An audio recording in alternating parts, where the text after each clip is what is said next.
Welcome back to the channel. We have an interesting one today. It's just going to be a walk with the dogs up at the property, but exactly a week ago today, so last Saturday, we're May 28th right now, but last Saturday Ontario got smoked by a wicked windstorm, and a couple tornadoes were actually recorded, and it was very widespread, almost all of southern Ontario, right from Niagara to Ottawa. A lot of people without power. My township actually called a state of emergency, and being on the volunteer fire department, I had a hectic 3 days with all the calls associated with tree damage, and we still have much of our township without power, and still can be another couple weeks for remote people and people on islands and stuff. So we're gonna venture up to the property and assess the damage up there. Judging by the radar, I don't think it got hit as bad, but we're gonna go see if we have to spend the rest of the summer recutting trail into the property in order to make progress with the build. But this morning we've been building a little platform for the regular cab truck. The dogs are a little over 6 months now, and they're both 80 pounds, and we're going up for a walk with them, so they like to lay down when we go for a drive. There's not that much room in the cab. They sit, no problem, but they like to lay down, and then they fight because there's not enough room for both of them. So I've been building a little platform this morning, and we're gonna throw that in there now and see how I did. But we'll have to change clothes here shortly and get ready for bug territory, and we'll take you along and see if there's much damage up there. So this is what I've been building. Upside down right now, but these are just various stilts for the different contours in the truck. Some leftover plastic I dug out of the pile over there from my boat build, and this is all just scraps from the basement. So I'm gonna lift it in place and see how it looks. We built it in a hurry, and I hope it works. So this will be their setup. Instead of just having a little butt pad that only comes out to here for each of them, I went right to the dash. So they have much more room in there, and it's just little stilts where I figured they would make contact up there on the transmission hump. So we'll see how they fit in that. I'll throw a towel on that, and we'll make our way up to the property once I pack a day pack. And maybe a chainsaw, because I don't even know if the truck will get in the roadway if no one's been up there clearing trees since last Saturday. So take the big saw and probably the little 6-inch Milwaukee for our walk-in case everything's strung across the trail, to at least cut a walking path to go in and assess new build site and the trapper's cabin. We'll see if that 6mm poly vapor barrier is still on that outdoor shelter. We got the truck parked back there. I don't know if you can see it. We got these two guys, and we're walking up the path that I skidded all the timbers in with the snowmobiles this past winter. So I didn't have to get out, cut any trees. So that was 4 kilometers of trail with the truck, and there was no signs of trees down off to the side. So I don't think this area got hit by that storm, hardly at all. I did bring my Milwaukee 6-inch M12 with a couple chains, a couple batteries. I don't know if I'll have to bust it out or not. There is a new trail that I scouted with Connor, and it's all striped maple and young growth stuff that's just curled over from ice storms and stuff. So that little saw works good on that, and I might work at that a little bit on my way in. But so far so good, good sign. Hopefully everything up here is all good.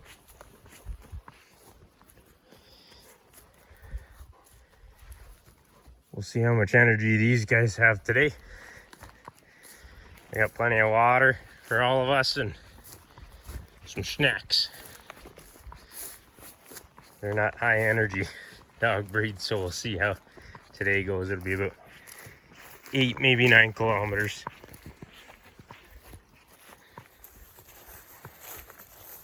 So it's been about 20 minutes of walking, not a single tree down across the trail. Definitely the truck could make it other than the pinstriping that would happen to the paint job. So it's an option to come in and clear up all this brush and widen it a little bit, and I can go further with the truck.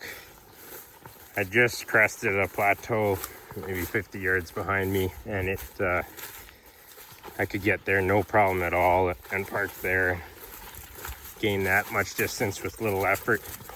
But just over to the hill here, the beavers have a little area all washed out, and it would take quite a bit of effort to get a truck to be able to go past that. But with time, I could be able to get the truck in maybe another 2.5 kilometers, which will save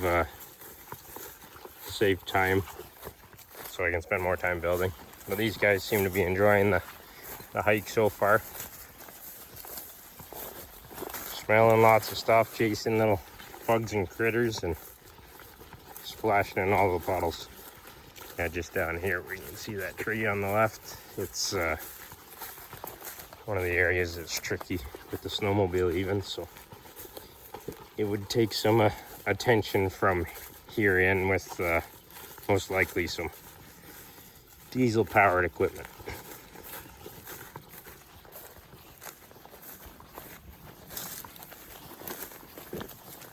Anyway, we'll touch back when we get to the build site and the trapper's cabin.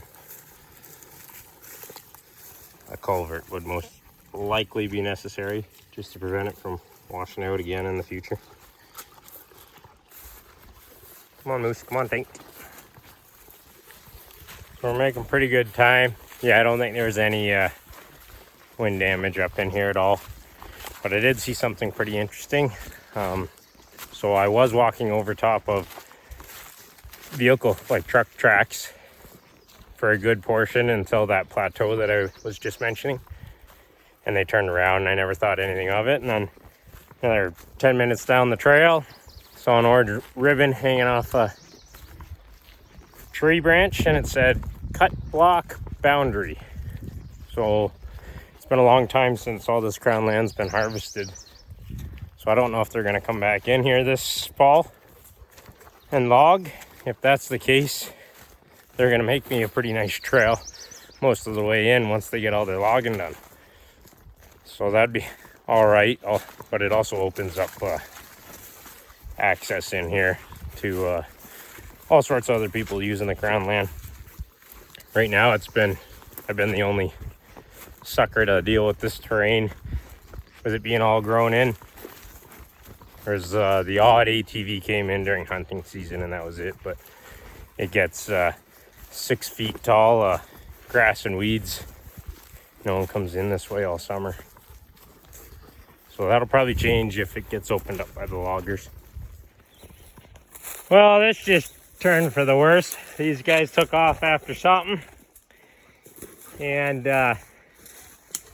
we got old porcupine up there now. You see him? And he got these two guys. Look at you, Moose. Think you got one. Oh boy. Well, I'm gonna try to get some of these out. I got my Leatherman on me. Ew, this isn't gonna be good. We're just walking up to the build site here. So it's been about 4 kilometers on foot. And one dead pine tree, and just the tip of it is across the trail. I just swapped out all the batteries and SD cards and all the trail cams. Bugs got bad once I got into underneath the canopy of the forest, and so the net went on, and we'll probably reapply some bug spray when we get to the trapper's cabin. But we made it to the plateau that the build's gonna go on. Show you, so last time I was here with Connor, we tried digging some holes to see how much soil was up here. And it's all just rock under the leaves, most of this area. But there's a little bit of soil. The roots were brutal digging. I need a pickaxe or something. to get through them all. But everything looks to be fine here. That leaning tower of terror is still on the plateau, so that's good. We're gonna carry on. Hopefully I can get these guys washed up a little bit. So I got 1 quill out of Tanky. I got 3 out of Moose so far. He's getting restless. There's a few left in him. So I'm gonna try to do it on the deck at the trapper's cabin. And I'll try to get them rinsed off. They laid down in a big mud puddle. We'll touch back here shortly. Everything's still standing by the looks of it. See, we need to start making structures out of flexible materials. I don't think they got the wind up here like Southern Ontario. Outhouse is still standing. Even that's just leaning there, that old tabletop that used to be on the side of the cabin here. And I'm sure the wood shed back here is just fine too. Well, we're gonna stop for a little snack and try to get the rest of these quills out. A moose. Hey, you guy, how many you got left? 4? 4 or 5, I think. Temperature's still holding pretty good. There's 17 at the truck and still showing 17 there now. Do have a bit of a sweat on it, probably got a 30-pound pack. And we've gone 4.5K. Well, I didn't get any more out of Moose. He won't even come near me, just tucks his tail. But he keeps trying to sweat him off with his paw, which isn't gonna work, so.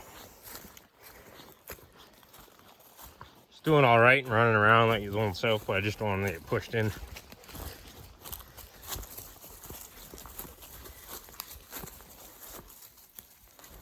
When he's sniffing around, so we had a bite to eat. Washed them off in the river because they were all muddy. Got him some clean water to drink, and then we're on our way back to the truck. I'm gonna give my uncle a call. He's not far from here, and see if he can help me hold Moose down to get the rest of those quills out. Because I'm home alone tonight, so if he's not around, then I'll stop at the next friendly household on the way down. We got a couple duck hunters here. You guys gonna come out? We're not far from the truck, and now you're soaked. Come on, boys. That's the first time I've seen Moose actually swim without looking like he can't swim. Usually they like to just wade in it, not actually swim. So they're progressing. They're probably pretty hot too. Come on, Tangy, let's go. We gotta go get the rest of the quills out of Moose. They get the zoomies when they get wet.